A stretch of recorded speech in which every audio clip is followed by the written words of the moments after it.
Es un gusto estar aquí con ustedes esta mañana. Yo soy Fernando Valenzuela, soy fundador de EdLatam Alliance y soy miembro del Consejo Ejecutivo de esta universidad, así que les doy la bienvenida a lo que va a ser una experiencia de aterrizar lo que significa la inteligencia artificial en entornos universitarios desde una perspectiva muy diversa. Cada uno de nuestros panelistas va a tener una breve intervención, unos 15 minutos, para que la idea es que ustedes se lleven primero un recorrido lo más completo posible de lo que está pasando en inteligencia artificial y después abrimos el escenario para que ustedes interactúen con nosotros y hagamos un intercambio muy rico y se lleven mucho valor de esta conversación. Les doy la bienvenida a un futuro que no es ciencia ficción, es algo que está ocurriendo hoy, pero que es el inicio de una ola sin precedentes.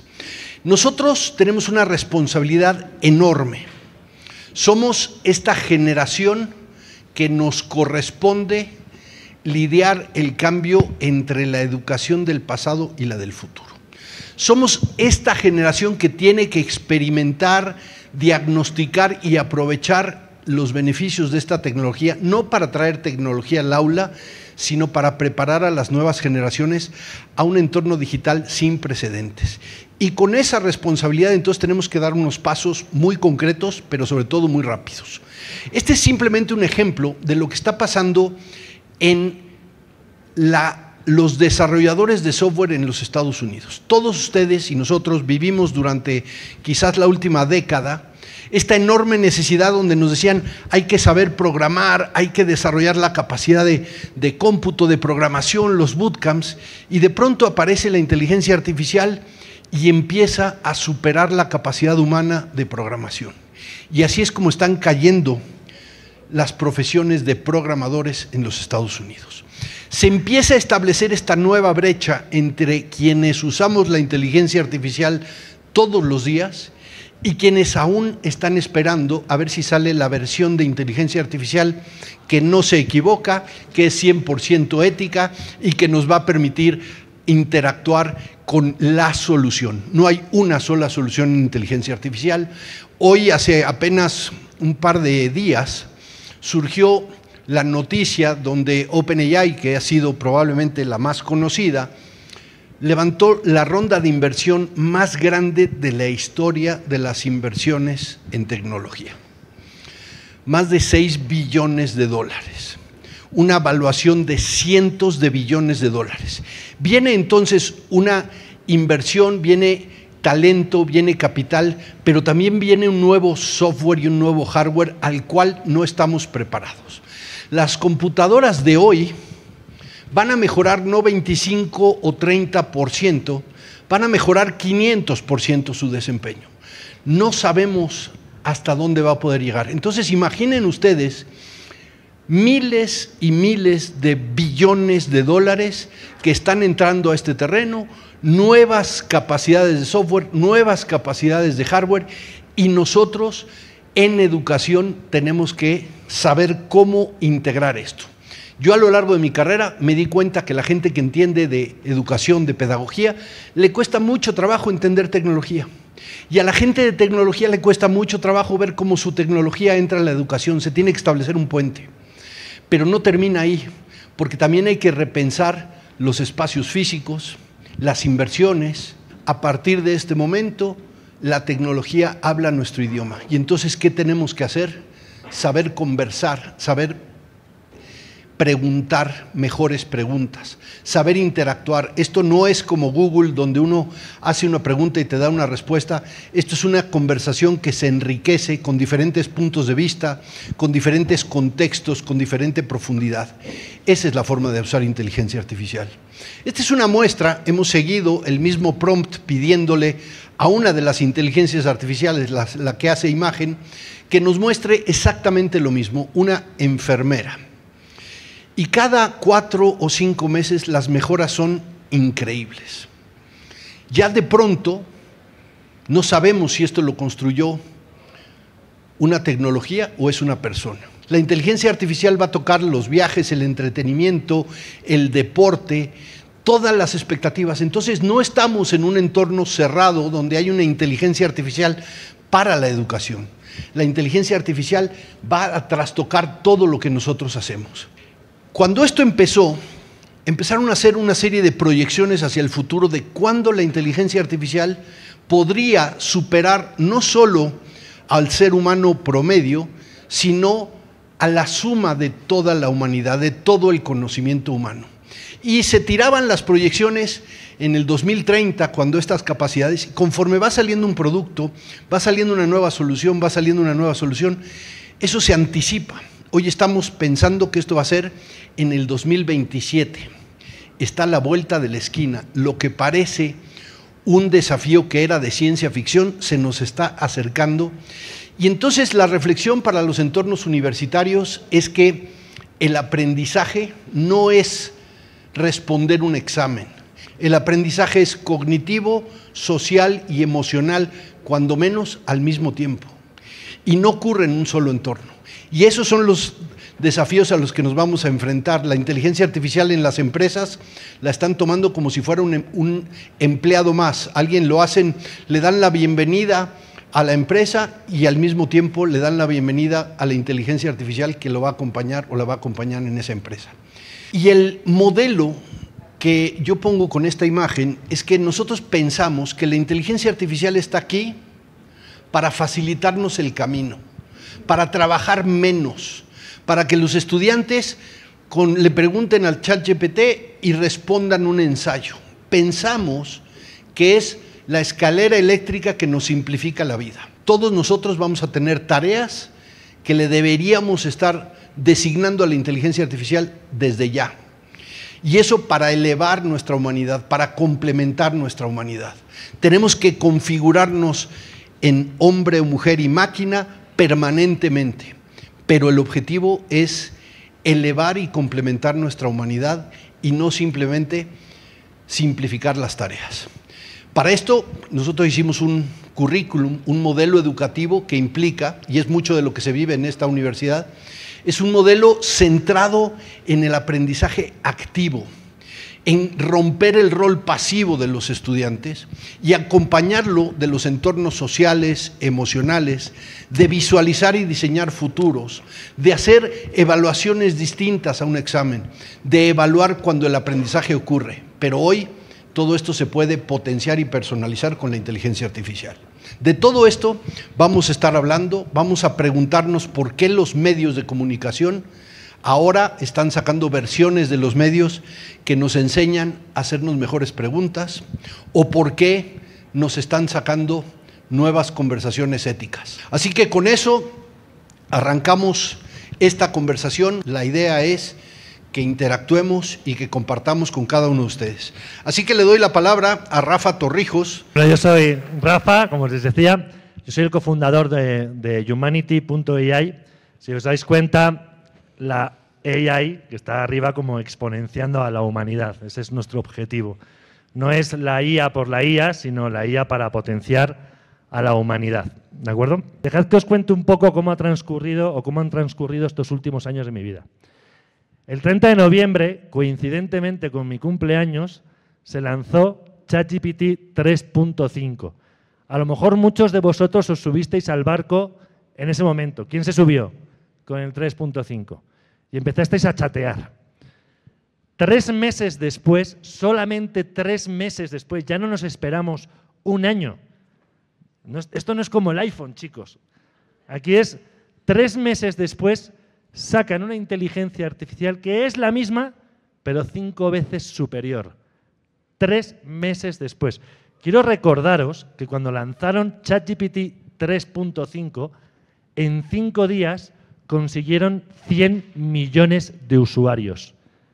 Ha sido la tecnología que más rápidamente ha crecido y más rápidamente se ha adoptado en la historia de la humanidad. En tan solo 5 días, 100 millones de usuarios. 3 meses después sacan ChatGPT 4 y luego no se esperan tampoco un año, vamos a decir que casi un año después sacan los GPTs.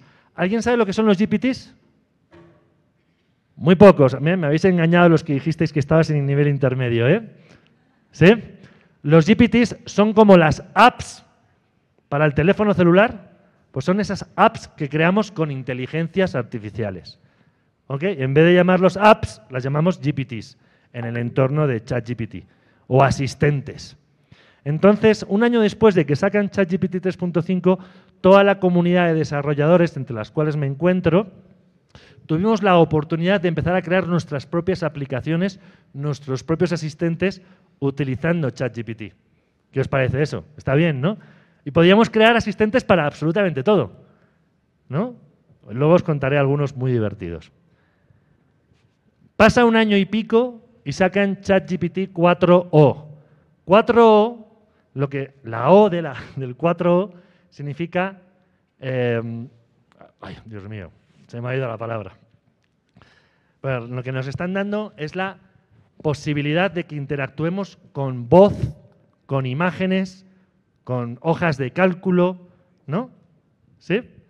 ¿Habéis probado a darle un documento a ChatGPT para que os lo traduzca, os lo resuma, lea la base de datos o lea el Excel y saque números, saque conclusiones? Lo habéis hecho, ¿verdad?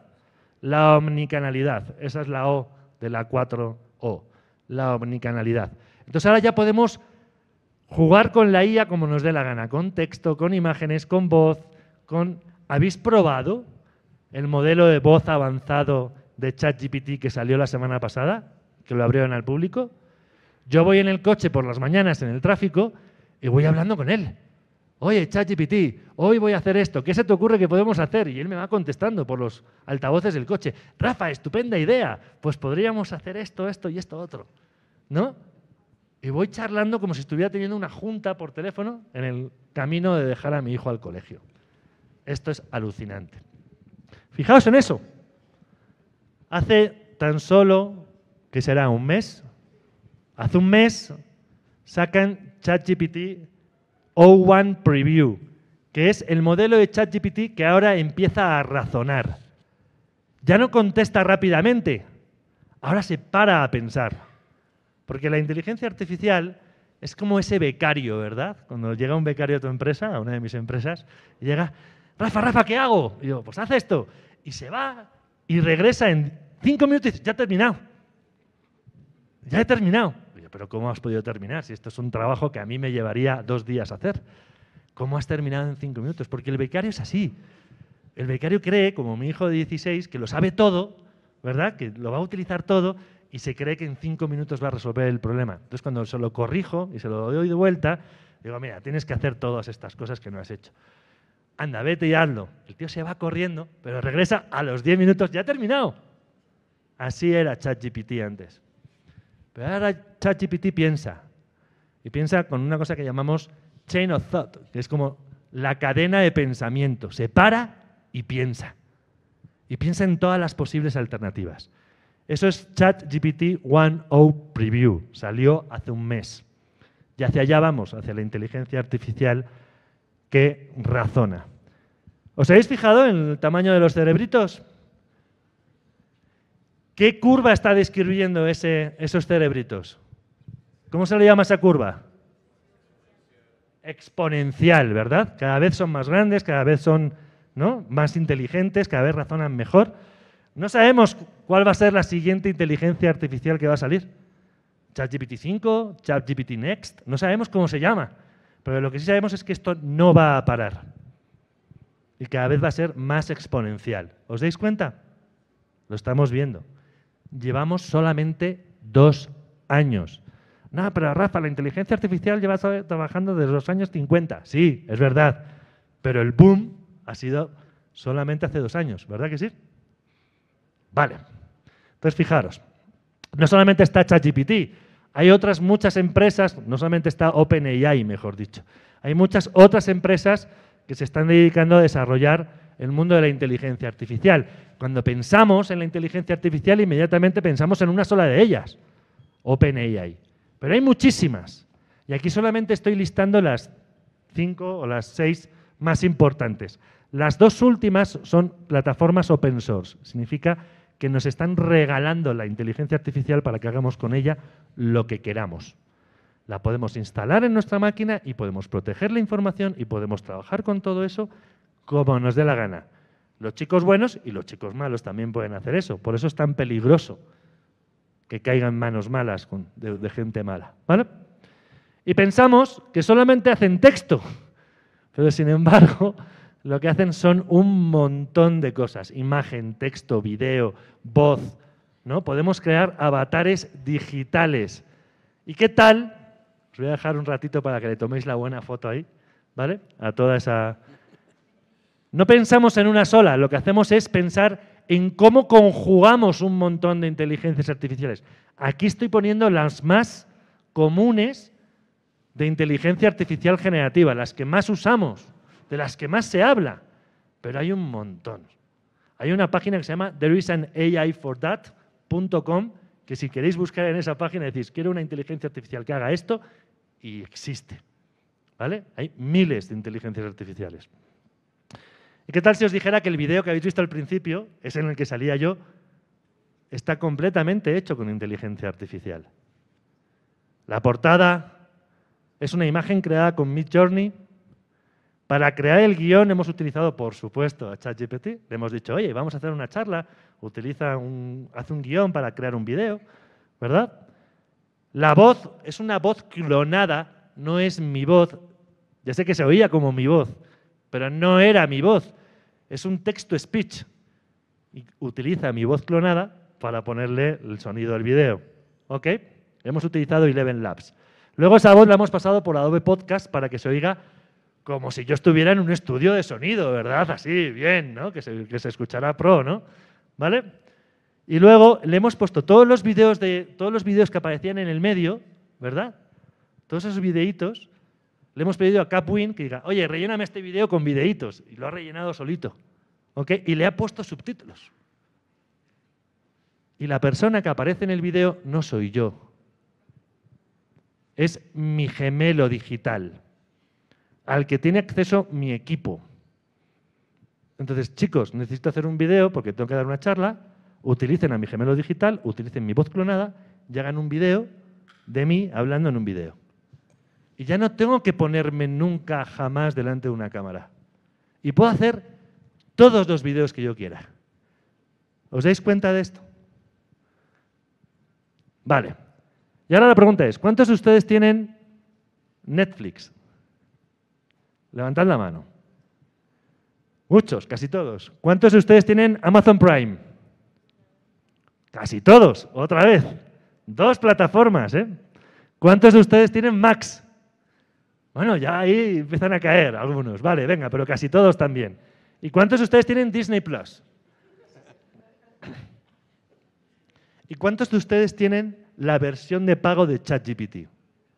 Hombre, me alegra. Mucho más que la media, ¿eh? Normalmente me levantan la mano muy poca gente. Muy poca gente. Si os dais cuenta, la mayoría de los seres humanos en este planeta prefieren pagar 80, 100 dólares por plataformas de streaming, ¿ok?, de entretenimiento, que pagar 20 dólares por ChatGPT for All, ¿vale? Son 20 dólares al mes. Bueno, pues en Humanity lo que hemos hecho ha sido, en Humanity estamos conglomerando un montón de inteligencias artificiales, las estamos poniendo en un solo lugar para que la gente no tenga que ir a un montón de sitios y pagar 20 dólares por cada una de ellas, las estamos poniendo en un solo sitio, estamos cobrando menos de 20 dólares para que las podáis utilizar, o sea que mejor, ¿vale? Y lo que estamos haciendo es, hemos mapeado, bueno, a través de este framework de Holon IQ, hemos mapeado todos los procesos universitarios y estamos trabajando en la construcción de asistentes inteligentes con inteligencia artificial que ayuden a los profesionales en las universidades a ir más rápido. Porque cuando pensamos en la inteligencia artificial es muy lógico pensar en los estudiantes, en los profesores, pero ¿y por qué no pensamos también en las personas que hacen posible todo el trabajo de la universidad? Marketing, recursos humanos, gente que habilita el student experience de la universidad, etcétera, ¿vale? Todos ellos también necesitan inteligencia artificial. Bueno, pues estamos construyendo para cada una de esas cajitas un montón de inteligencias artificiales especializadas que les ayuden. Y lo que estamos aprendiendo es que el aprendizaje es infinito. O sea, creamos una y se nos ocurren 80 ideas más para crear otra y así constantemente, ¿no? El ser humano no para nunca de aprender. Yo hace 4 años no tenía ni idea de lo que era la inteligencia artificial, ¿vale?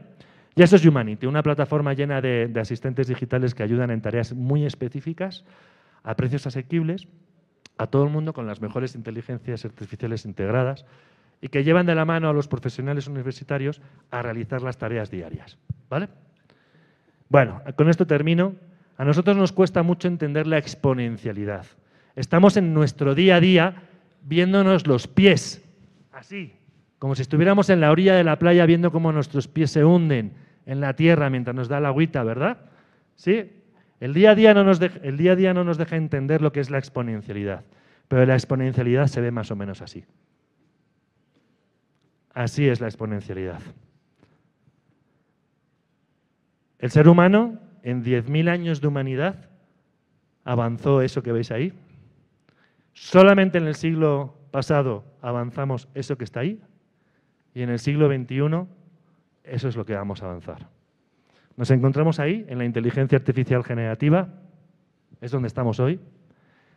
Ya dicen que en 3 años llega la inteligencia artificial general, que es aquella a la que vamos a poder dar tareas y las va a realizar de forma autónoma sin que tengamos que darle seguimiento.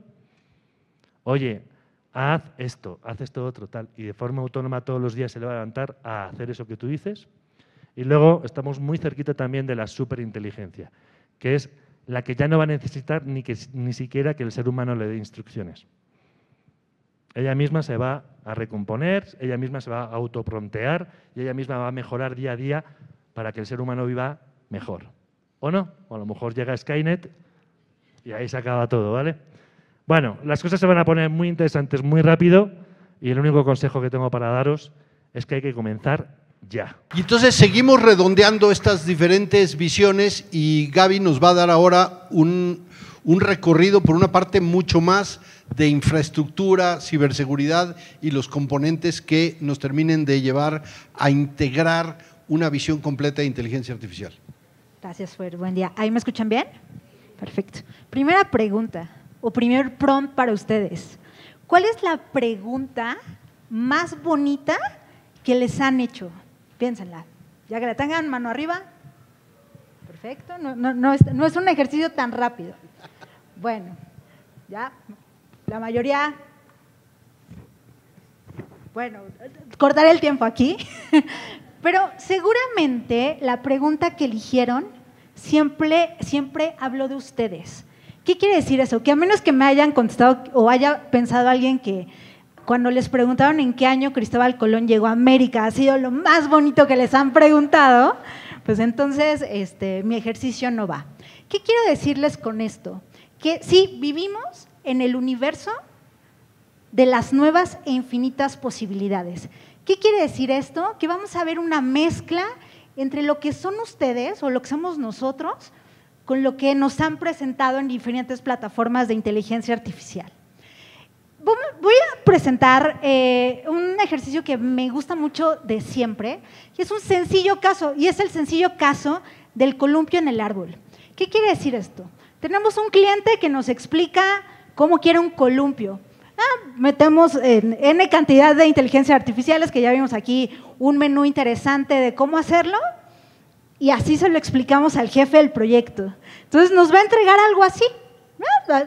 Tiene similitudes, por supuesto, es un árbol y es un columpio.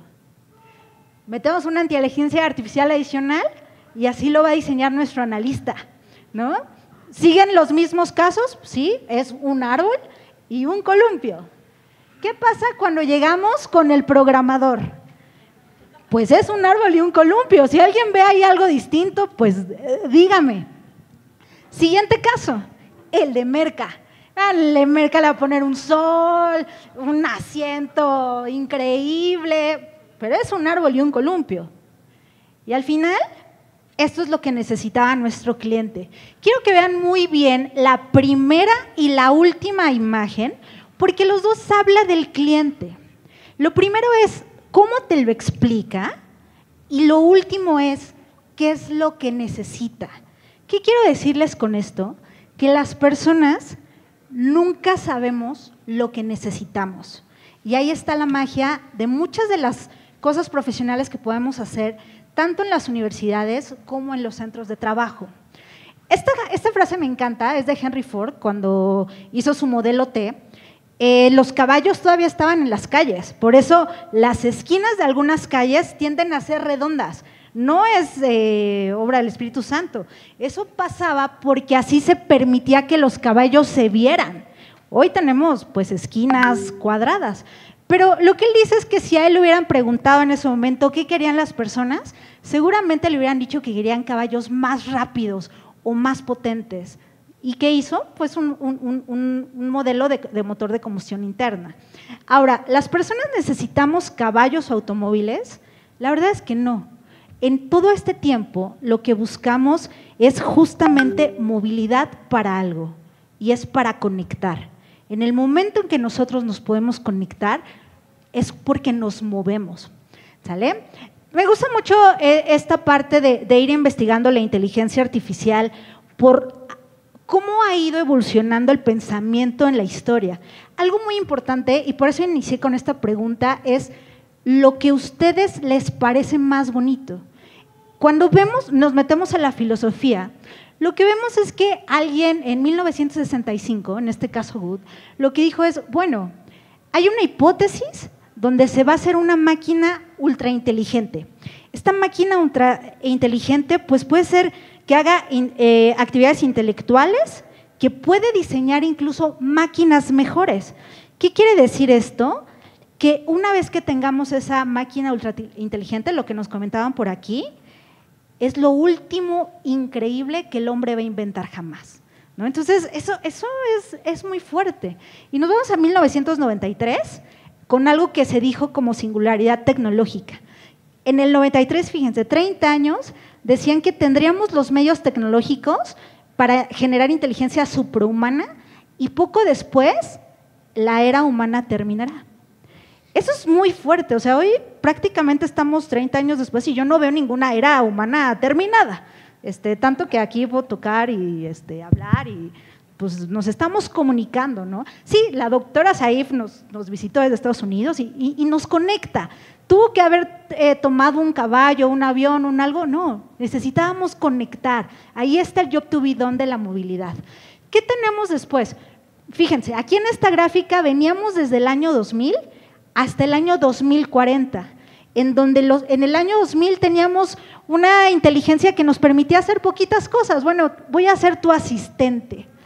Ya por aquí, por el 2020, bueno, ya aprendí un poquito más y aquí están esperanzando al 2040 algo que razone incluso mucho más allá que nosotros, ¿no? La gráfica que nos presentaba Fer de cómo ha crecido ChatGPT es totalmente impresionante porque quizás esto vaya más rápido. Y la parte interesante, como nos explicó la doctora Savage, es combinamos el diseño también con la computación para que la tecnología pueda, voy a entrecomillar, pueda pensar, actuar o incluso ejecutar como ciertas condiciones que solo se atribuyen a nosotros. Eso de se atribuyen a nosotros es bastante interesante porque whatever that means, nosotros. ¿Quiénes somos nosotros? ¿Somos un prompt de ChatGPT? ¿Somos el resultado de una IA? Yo les diría que no, pero vamos a ver esto. Hay algo interesantísimo de la inteligencia artificial que es justamente entender cuáles son nuestros límites. Creemos que podemos hacerlo todo y la verdad es que no. Y entender esto es fundamental para poder generar mejores ecosistemas. Primero, la esperanza de vida. Nadie puede vivir más de lo que quieran, 110, si me estoy yendo muy alta, ¿no? ¿Qué es lo que tratamos de hacer? Pues sí, soluciones que nos hagan envejecer más lento, que nos hagan ser más rápidos, pero en general todos nos vamos a morir. Dicen que todos los que nos conocemos aquí, en 100 años no vamos a estar y nadie que nos hayamos conocido. Eso es interesantísimo. ¿Qué más? La capacidad intelectual. Los que creen que son multitask, la verdad es que no lo son. Tenemos siempre una capacidad limitada. Eso nos lleva a algo fundamental en la inteligencia artificial. Por ahí decían, va a ser tu asistente. ¿Por qué? Porque no puedes hacerlo todo. Pero si lo sabemos usar, podemos sacar cosas bien interesantes. 3, la funcionalidad corporal. No podemos hacer movimientos que no podemos, no le busquemos. O sea, no podemos flotar, no podemos volar, no se puede por nosotros. Aquí es donde entra la brecha de la tecnología. Por supuesto, los mecanismos sensoriales, es decir, ChatGPT, hasta que donde yo sé, pues todavía no huele, ¿no? Todavía no testea. Oye, ¿te gusta la sopa que hace tu mamá? Hijo, ¿la mamá de quién? Porque incluso el concepto de la sopa de mi mamá está referido a mí. Puede ser que al caballero no le guste la que hace mi mamá, pero la de su mamá, y más en días como estos, está increíble. Entonces, estas son las limitaciones humanas. Y por supuesto, los estados de ánimo y de autocontrol, ¿no? O sea, tenemos días malos, tenemos días buenos, y ChatGPT siempre tiene la misma información. Entonces, aquí vamos a ver algo muy interesante, porque fíjense, en 1784, Kant lo que decía es, bueno, hablaba de la ilustración, pero lo que decía es que había que tener el coraje para usar la inteligencia propia sin ser guiado por otro. Y esto me parece fundamental, porque estamos enfrentando dos tecnologías en las cuales convivimos, pero que también alimentamos. ¿De qué vamos a alimentar estas tecnologías? Y la pregunta que nos trae este panel es, por supuesto, ¿cómo podemos empoderar estos ambientes universitarios, sobre todo para llegar a los ambientes laborales, ¿no? ¿Qué quiere decir con eso? Sí, por un lado estamos en la universidad estudiando, pero eso tiene un fin. ¿Cuál es el fin? Oye, quiero trabajar, fin 1. Fin 2, quiero poner mi negocio, está bien. Fin 3, pues la neta me quiero ir de vacaciones a Grecia el resto de mi vida. Pero esos fines se generan o se construyen siempre en los ambientes universitarios. Quiero traer esto aquí porque me parece de brutal importancia, que es para los alumnos, que es que si su tarea, fíjense bien, si su tarea se puede hacer utilizando cualquier inteligencia artificial, seguramente están resolviendo la tarea incorrecta. Lo que nos lleva a la correlativa de los profesores. A los que sean profesores, si la tarea que ustedes están dejando se puede resolver con una inteligencia artificial, ustedes están dejando la tarea incorrecta. ¿Por qué? Saber cuándo llegó Cristóbal Colón a América, Google, cualquier persona. Es más, nos lo aprendimos en primero de primaria. Pero cuando alguien te pregunta, ¿qué opinas de Cristóbal Colón?, tiene que ver contigo y tiene que ver con saber en qué año vivió, qué lo motivaba, si se perdió o no se perdió, si venía peleado o no, qué vestía, cómo se comunicaba. Y entonces dices, este cuate, la neta me caía mal, pero hizo algo chido. Esa respuesta no la van a obtener en la inteligencia artificial. Entonces, aquí un mensaje interesante para los universitarios es, a los últimos a los que les importa que ustedes hagan su tarea bien es a los profes, porque el conocimiento que ustedes pueden adquirir de una tarea bien hecha va más allá de la vida de sus profesores, ¿no? Y entonces, ¿cuál es el reto ahora de los profesores?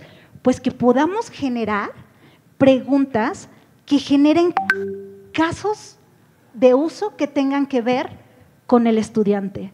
¿Cómo te relacionas tú con la historia de tal personaje? ¿Por qué crees que Andy Warhol? Bueno, no, la pregunta siempre es, oye, ¿te gustan las sopas Campbell de Andy Warhol? No, pues es una etiqueta. Pero cuando saben que Andy Warhol estuvo enfermo y lo que veía a través de su ventana eran las sopas las latas de sopa Campbell que hacía su mamá y después las ponía como una maceta, la historia cambia. Y entonces dices, Warhol, qué chido, recordó a su mamá en cada obra. Esto no lo dice la inteligencia artificial, pero sí la dicen las de ustedes. Y también quiero decirles que el mundo se trata de afrontar y de resolver. ¿Para qué sirve saber lo que sabemos? Si algunos han visto esto, o para los que no lo han visto, es un iceberg que nosotros le llamamos de diseño estratégico para entender cómo funciona el mundo en general. Hay algo que nos pasa, pero eso que nos pasa no es fortuito, nada viene de la nada.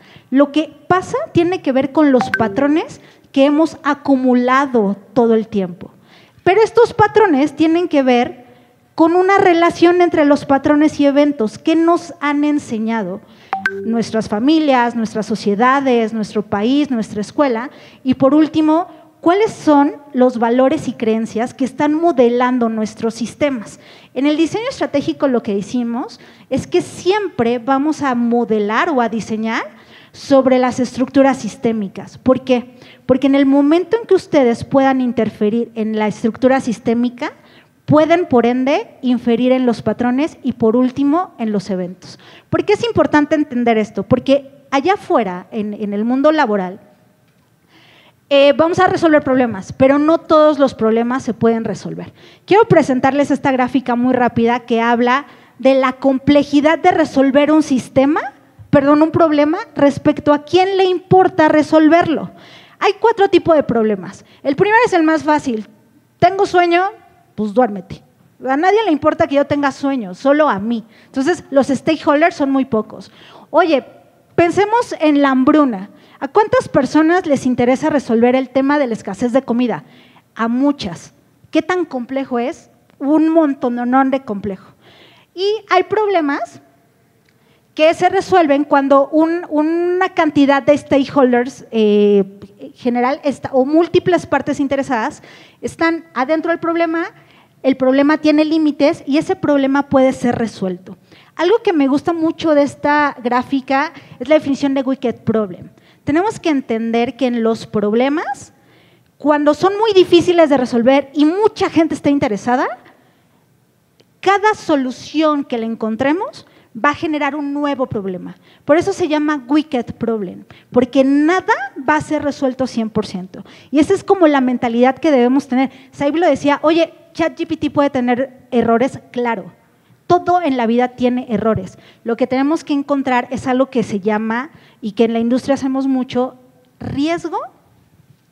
Y este riesgo lo que va a hacer es que, bueno, se llama riesgo residual técnicamente, es las cosas que no puedes hacer absolutamente nada y tienes que entender que lo vas a administrar. Oye, salir a la calle es un riesgo porque me puedo morir, 100%, adminístralo y ve para allá.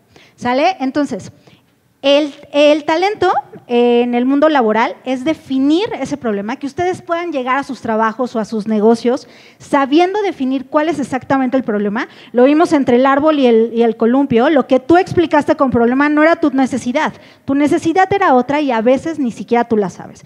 Entonces, elegir las soluciones que puedas administrar y cuyo riesgo residual entiendes.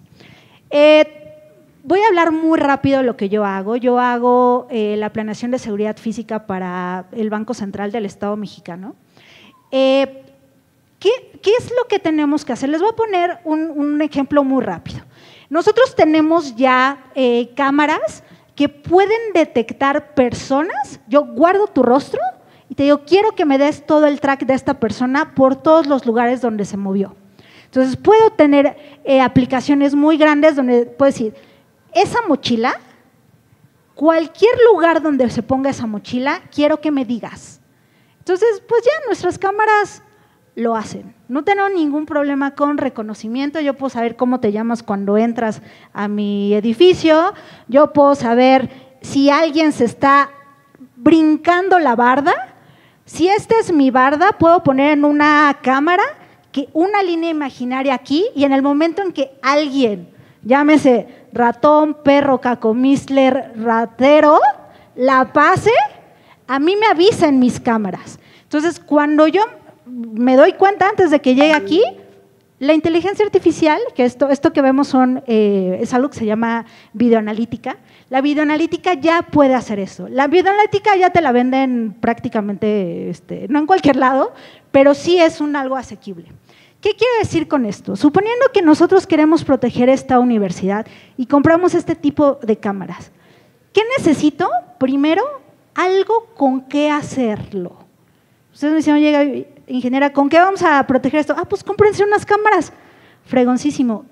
La tecnología está. Y luego, yo ya vi que se están saltando. ¿Qué hago? Corro, vuelo, me acelero, le hablo a la policía, ¿qué hago? O sea, es como, alerta, ya se están saltando. Ajá, ¿y? A eso se le llama procedimiento. Es algo que hacer. Es decir, es algo que lo hace, algo que se tiene que hacer Y por último, pues alguien que lo haga, ¿no?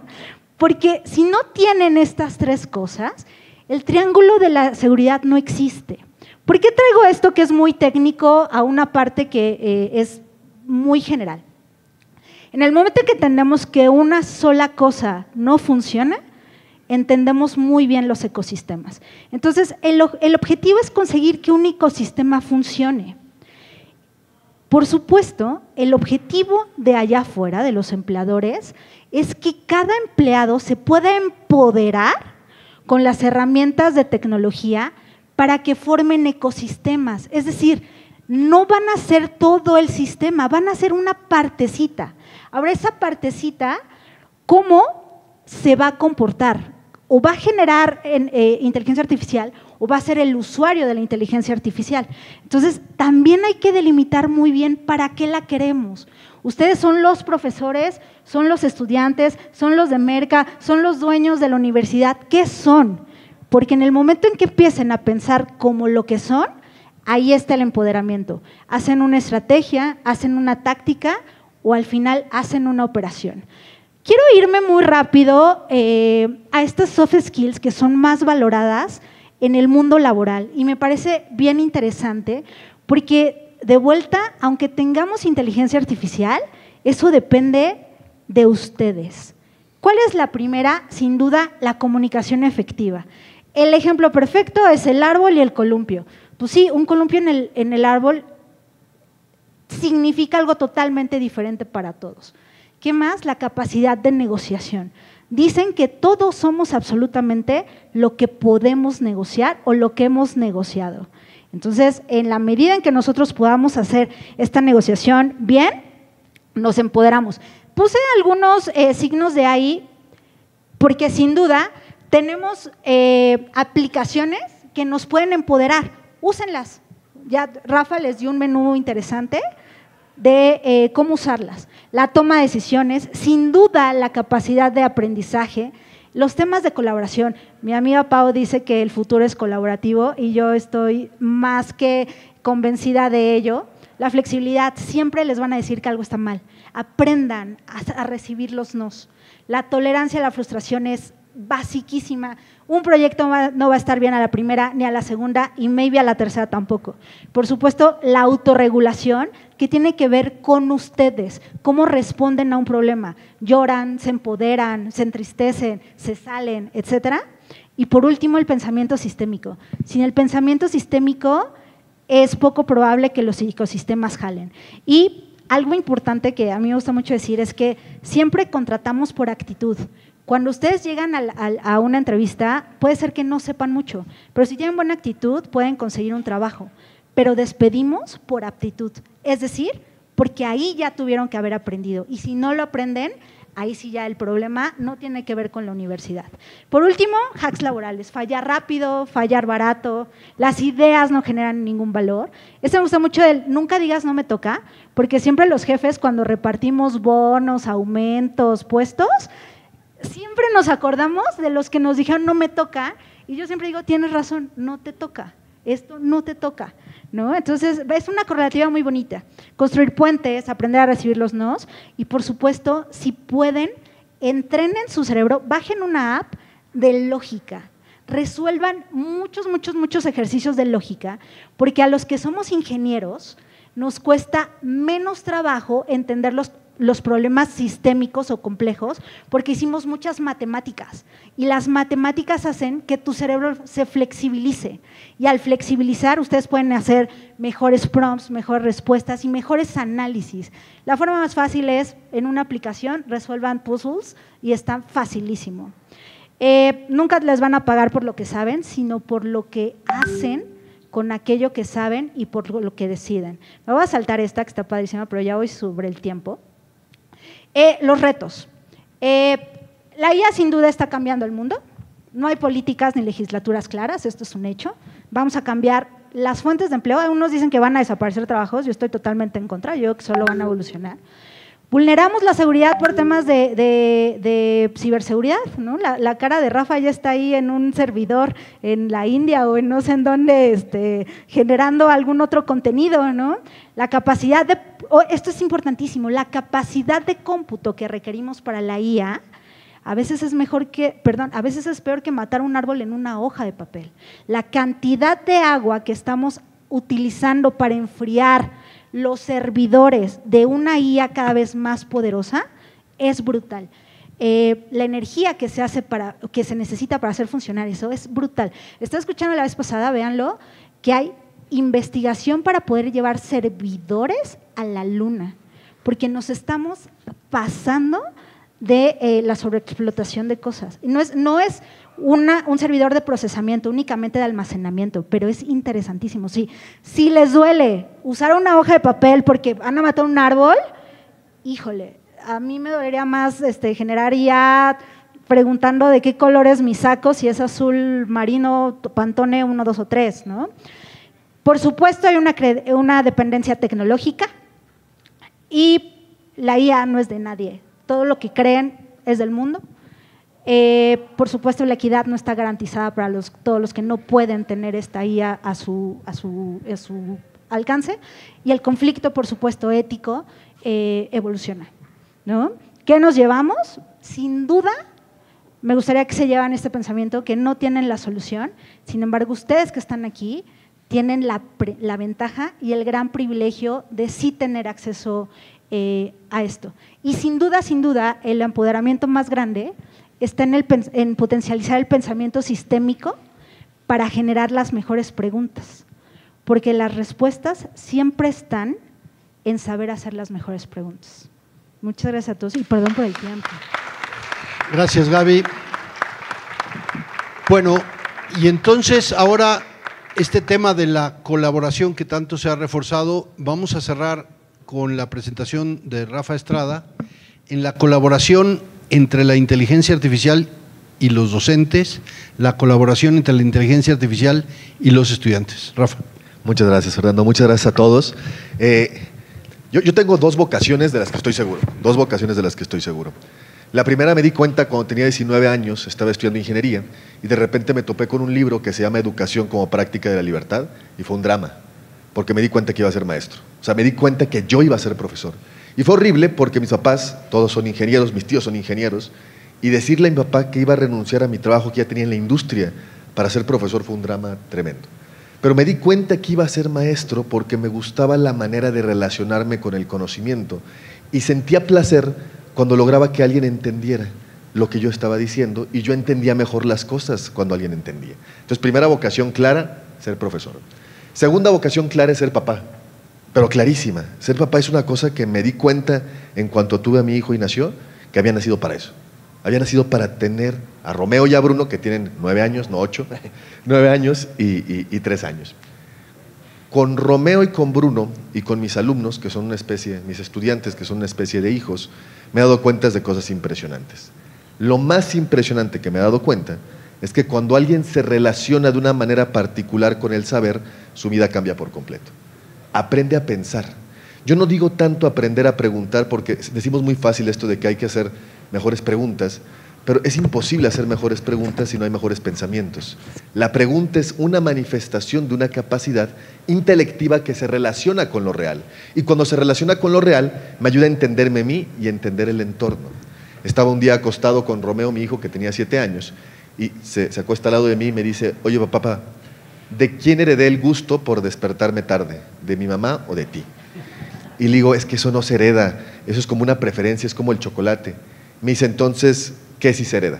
Y acababa de salir ChatGPT. Entonces le digo, oye, ¿y si metemos a GPT 3.5, era el que salía, a la conversión? Estaba acostado con él y lo pongo. Y le digo, vamos a hablarle, vamos a empezar a platicar. No les hago la historia larga, es hermosa, pero me di cuenta que el diálogo con mi hijo no se sustituía, se amplificaba.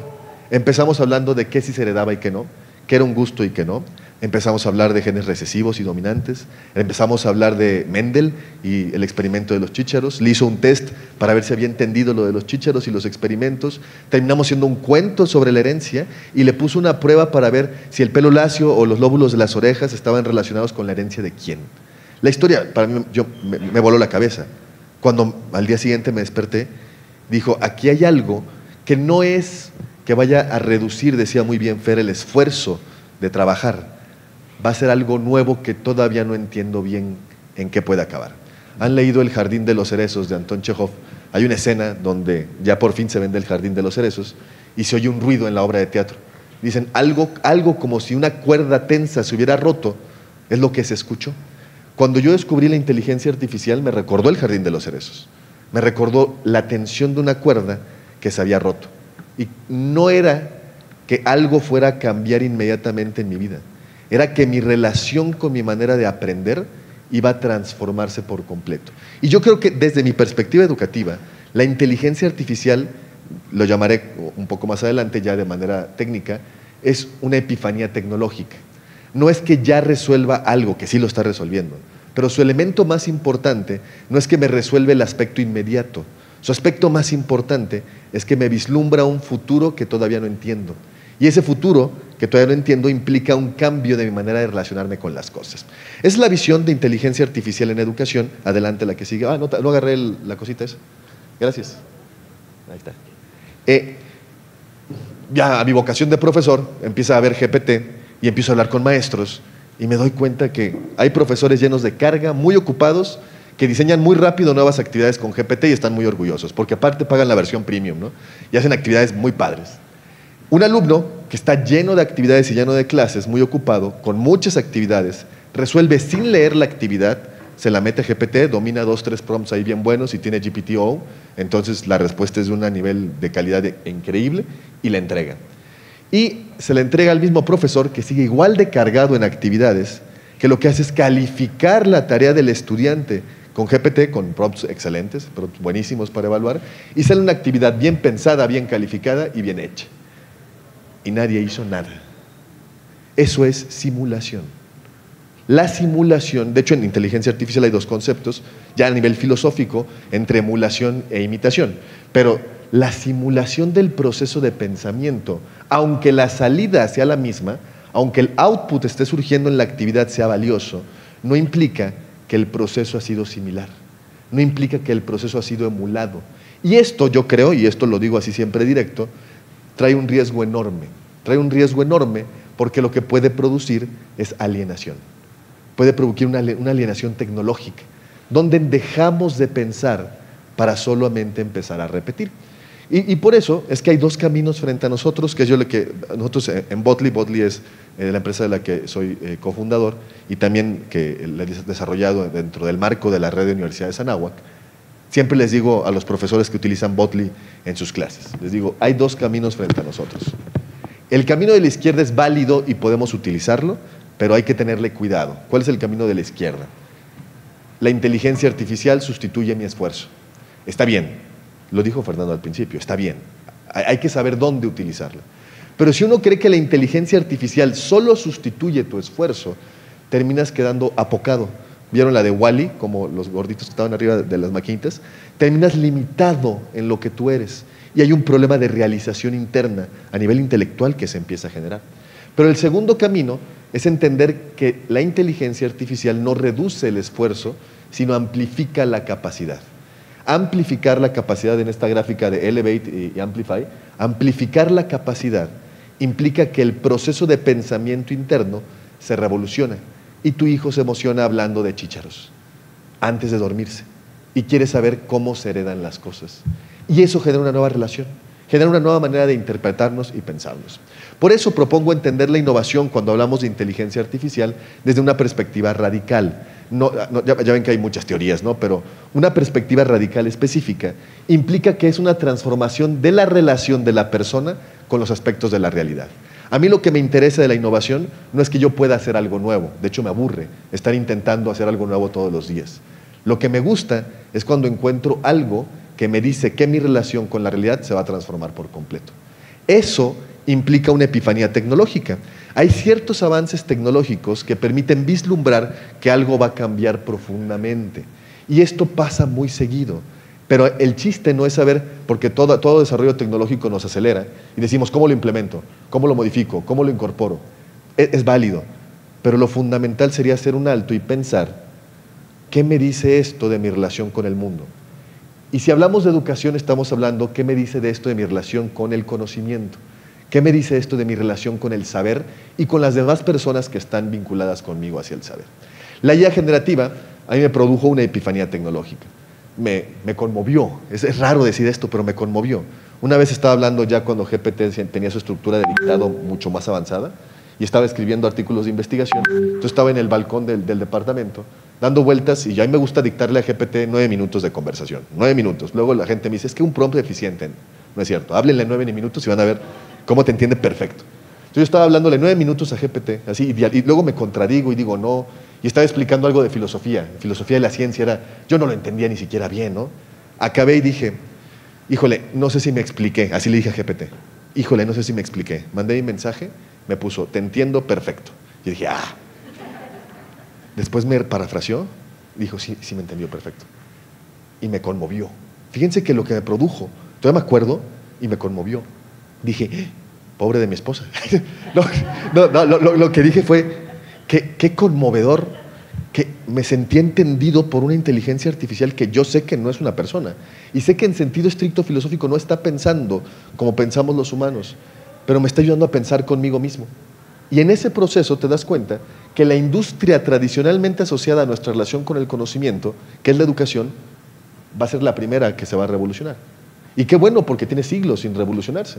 El modo de educar está por modificarse estructuralmente. De hecho, sirve en todas las presentaciones, porque este iceberg que nos ponían, donde está a nivel sistémico y después de nivel de modelo de pensamiento, hay una revolución estructural en el sistema educativo. No nada más de prácticas o de teorías, sino de la relación de la persona con la manera en la que aprende. Y esto nos va a modificar, dado que la educación es la base de la capacidad productiva de un país. Eso va a modificar las capacidades productivas de los países. Y eso va a generar escenarios sociales inéditos. No sabemos si tan buenos o tan malos. Por eso fue que creamos Botly. Y Botly fue muy gracioso su origen. Después de que me desperté con mi hijo de hablar de eso, a las 2 semanas salió el primer API, donde podías comprar para jalar APIs. Y me acuerdo que dije, ¿saben qué? Era una Semana Santa, no voy a hacer nada, me voy a encerrar en la oficina y voy a intentar jugar a crear un propio front sin saber programación, cero programación. Un propio front para que GPT se porte como Sócrates y en lugar de contestarme me haga preguntas. Ese fue mi chiste. Y le digo a mi esposa, dame chance, una semana de no hacer nada. Voy a estar adentro intentándolo. Cero programación. En una semana tenía el código de front, el servidor subido y GPT portándose como Sócrates haciéndome preguntas. Y dije, si yo puedo hacer eso, y no es que yo sepa mucho, es que si tienes una estructura mental estable y sabes lo que tienes enfrente, se te habilita un mundo impresionante. Terminas con el prototipo y cuando acabé el prototipo me acuerdo que dije, es muy sencillo esto. Vamos a buscar a alguien que sí sepa y que lo haga bien. Y así fue como hicimos Botly. ¿Qué es lo que yo sé hacer bien? Yo sé educar, yo sé enseñar a mis alumnos. Me preocupan y los quiero.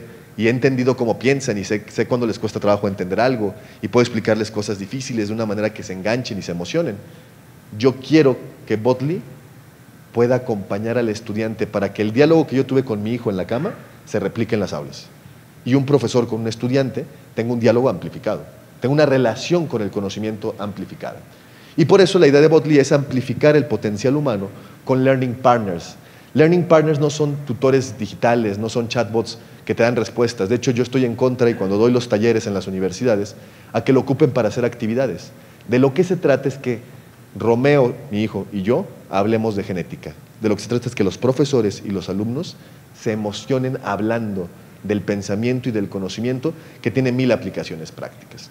Este es un ejemplo de Botly, no les voy a poner todos porque sería demasiado, pero toda la dinámica que tiene Botly detrás en la conversación es una visión pedagógica específica. Ocupamos un sistema de expertos, una arquitectura de Chain of Thought, los conectamos para que puedan entender una pedagogía específica y Botly siempre aborda un concepto sencillo, después una analogía, después le pide al estudiante que si puede decirlo con tus propias palabras. Cuando el estudiante contesta con sus palabras, el agente identifica el grado de asimilación de la idea inicial y sobre eso lanza toda una línea de conversación, hasta llevarlo a presentarle nuevos conceptos, nuevos términos, y van a darse cuenta que esto es interesante. Yo nunca lo hablo de más, porque lo impactante es cuando los estudiantes lo usan.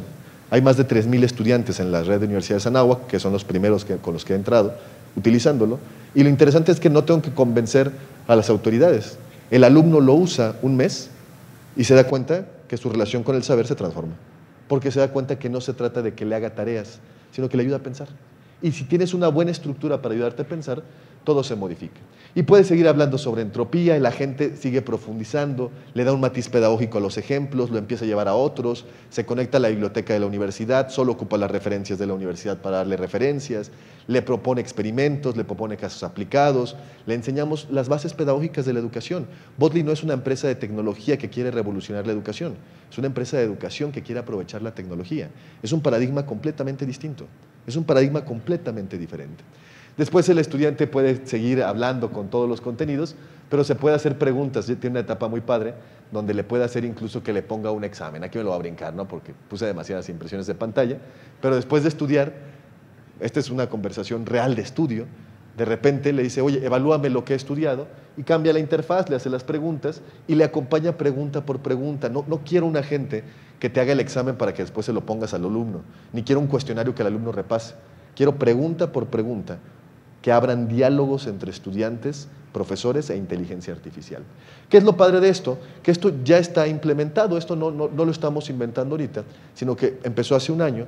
Empezamos con un piloto de 700 estudiantes en la red Anáhuac, ahorita hay 3,000 estudiantes en la red Anáhuac llevándolo, y lo que me encanta son los niveles de interacción. Les iba a poner testimonios, pero no sé si el video vaya a funcionar o no, pero hay alumnos que te dicen, se convirtió en mi mejor amigo, porque entendí que pasé de una herramienta que me hacía tareas a algo que me ayuda a pensar, y ahora puedo pensar mejor. Y no crean que es el gran desarrollo técnico, ¿eh? O sea, no es el gran desarrollo técnico, de hecho es el gran desarrollo educativo, no técnico. Lo valioso es aprender a pensar, no aprender a programar, como dicen. 4 principios que yo les doy a las universidades cuando hablo de esto: no sustitución, amplificación en la inteligencia artificial, no punto de llegada, sino de partida. No se trata que te genere algo que tú puedas dar, sino algo que te genere de donde puedas empezar. 3, no perfección, imperfección. Lo decía Fer, no estamos esperando una IA que no se equivoque, no. De hecho, a mí me da risa, doy unos talleres de investigación con Botley para gente del Sistema Nacional de Investigadores y pues les doy a SNI 3 estos talleres, ¿no? Entonces los SNI 3 son muy rudos. Y un SNI 3 sentado al lado de otro SNI 3 me decían, Rafa, ya estoy haciendo lo que me dices para investigación y el del doctor sí jala, el mío no. El mío ¿qué le hiciste al mío? Está más chafa. Y me dice, mis respuestas que a mí me da son genéricas, superficiales y repetitivas. Es un doctor que es amigo mío, por eso me atrevo a contestarle como le contesto. Le digo, doctor, si la inteligencia artificial le suena superficial, genérica y repetitiva, lo más probable es que usted hable un poco superficial, genérico y repetitivo. Nos llevamos pesado. Pero le sirvió. Y me dice, sí es cierto, Rafa, soy yo. Es un reflejo de nosotros. Es un reflejo. Cuando alguien me dice, es que para mí no es para tanto, hasta me da miedo. Le digo, pues, hay que tener cuidado. Y 4, yo sé que para muchas industrias se va a usar para resolver. En educación se debe usar para pensar, no para resolver. Por eso no estoy tan clavado en haz tareas más difíciles que el estudiante no pueda utilizar ya. No.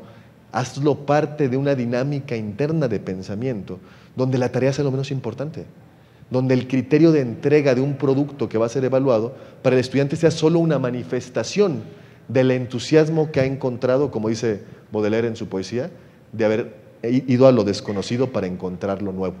Creo que ahí es donde encontramos el corazón educativo. Una manera de usar la IA que nace de una manera de pensar la educación, inspirada por nuevas posibilidades.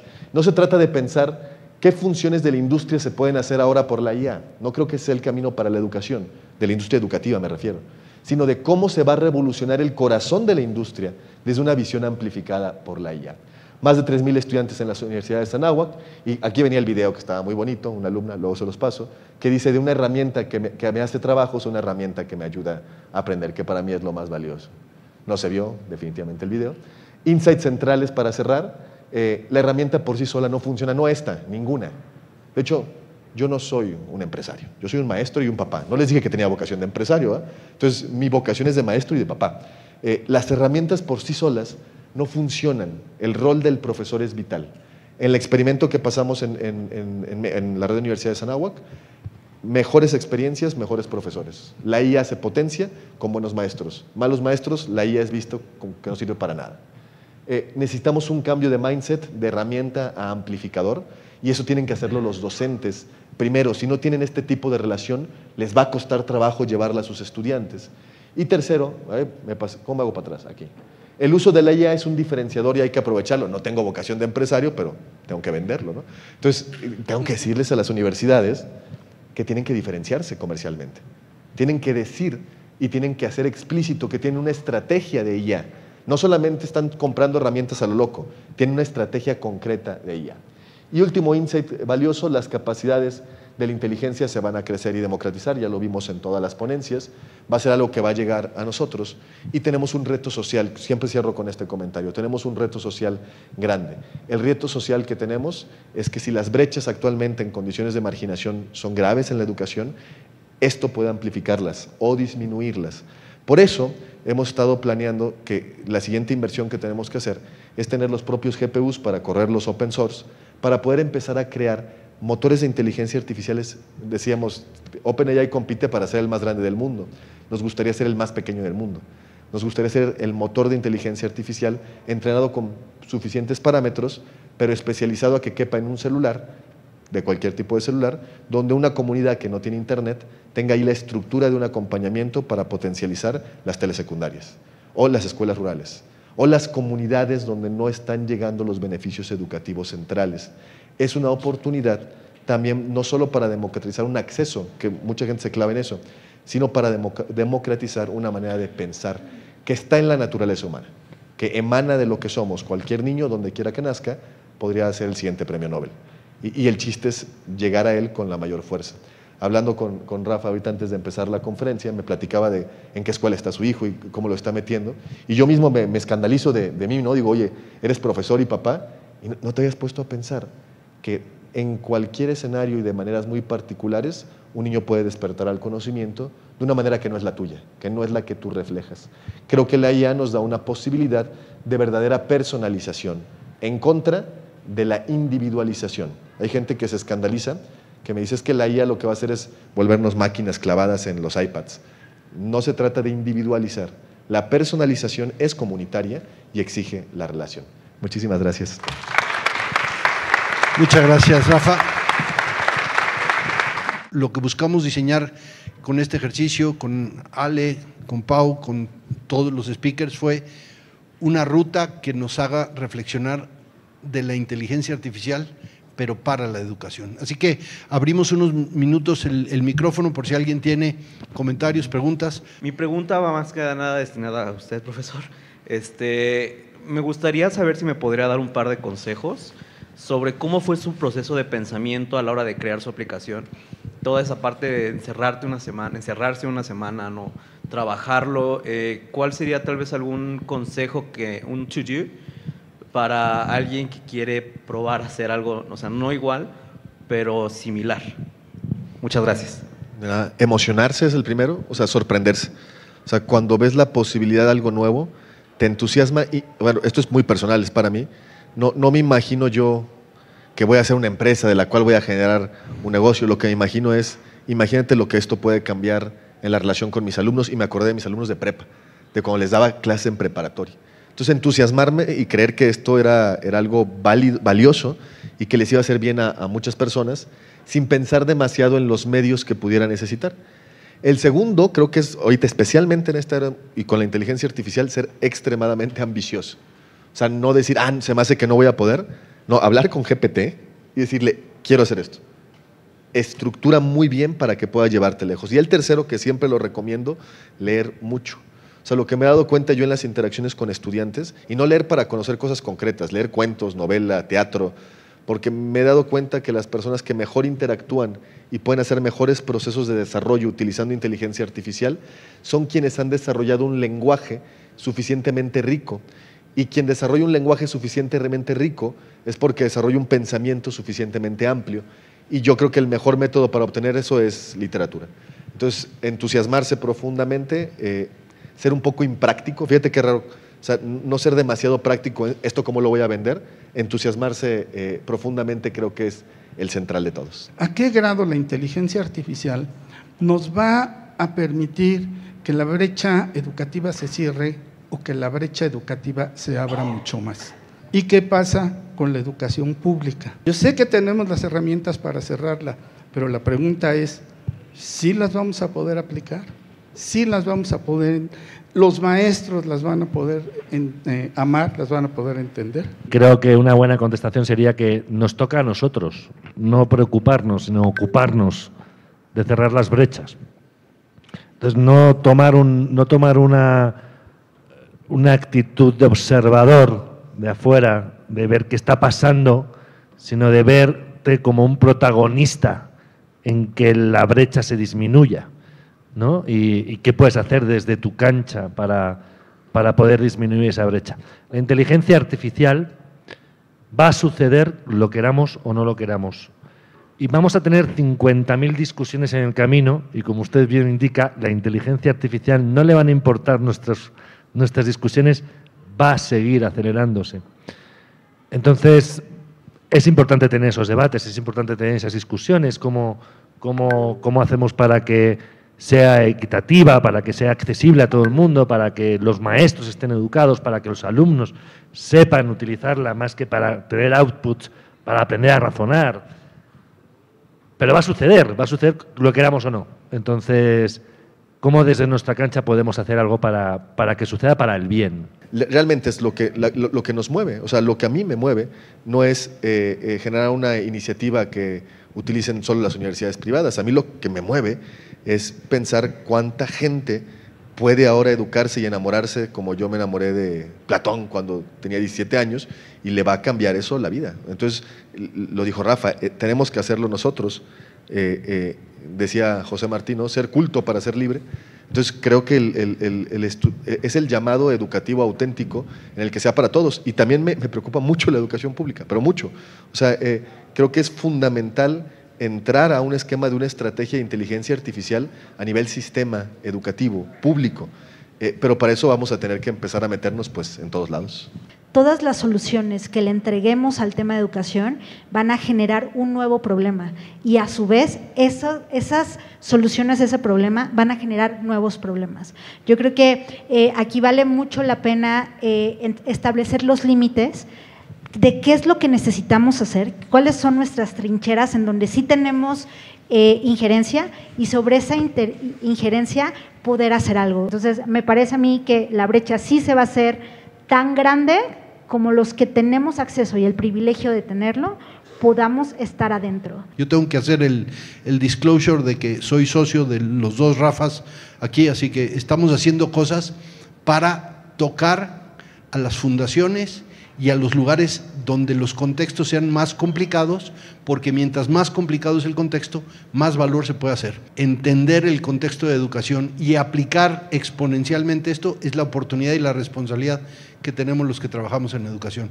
Con eso les agradezco. Ale, te invito. Gracias a los panelistas. Te invito a que cierres, Ale. Pues muchísimas gracias, muy breve, y gracias a todos los que se quedaron. Gracias a ustedes por ser panelistas. Y yo resumiría nada más diciendo, un poco inspirada en la pregunta y con todo lo que nos dijeron, y parafraseo a un autor que para mí es pues un referente por su manera y su capacidad de proyectar del pasado, pero para proyectar hacia el futuro, y que en temas de inteligencia artificial ha estado muy activo, y habla de la conciencia. Y es Yuval Noah Harari. Pero Yuval dice una frase muy importante y que creo que cierra bien con todo esto, ¿no? Dice: todos los seres humanos somos buenos para algo, todos tenemos un poder, sabemos hacer algo, pero también tenemos un gran poder, y el gran poder es colaborar con el otro. Entonces, hablando de los egos, de dejarlos afuera, hablando de las habilidades blandas, hablando de tener un sentido de propósito del por qué se hacen las cosas, de qué nos llama, cuál es nuestro llamado en esta vida, Y pues por eso es Habla, y por eso es este foro, y por eso estos grandes panelistas se han compartido el día de hoy, y por eso están hoy ustedes aquí, y por eso todos los que estamos en educación básica sacamos muchas habilidades que hoy reforzamos, que la lectoescritura sigue siendo muy importante, aunque no sea en ambientes universitarios. Y agradecerles nuevamente a todos su asistencia. Fernando, a ustedes panelistas, gracias por todo.